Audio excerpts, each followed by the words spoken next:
TextDiffuser-2 is a fabulous model. TextDiffuser-2 uses a tuned language model for better layout planning and a diffusion model for text position at the line level, which leads to more varied text images. This has already been tested with GPT-4 Vision and user feedback. The thing is that it's more flexible in layout and style as per these experiments. Another great thing is that the code of this TextDiffuser-2 model is open sourced.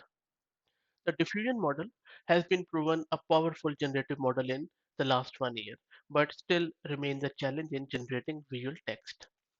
Several methods alleviated this problem by incorporating explicit text position and content as guidance on where and what to render as a text. But still, these methods suffer from several drawbacks, such as limited flexibility and automation, constrained capability of layout prediction, and restricted style diversity.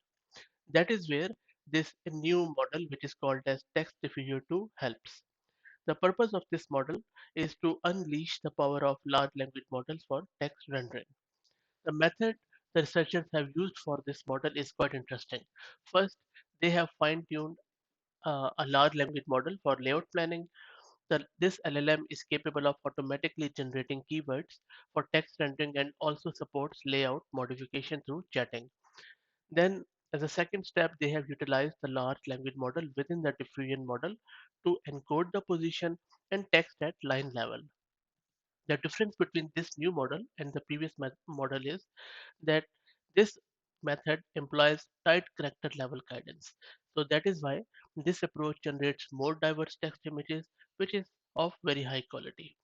And the good thing is they have already done a lot of experiment, as I mentioned, where by using GPT-4, and they also have used some of the human participants. So I believe that this is a good step in the right direction. Still, the code is not available, but soon it will be. Let me also show you its GitHub repo. So this is a GitHub repo where they will be putting in their code very soon. I can see that some of the stuff is already there, but I couldn't see the exact code or installation instruction for this project, and it is very, very new still. Anyway, I'm going to put the link to this paper in Beauty's description so that you can read through. Let me know what do you think about this text diffuser. Seems really interesting and of high quality to me. And if you have any questions, please put them in the comments. And if you like the content, please consider subscribing to the channel. Thank you very much.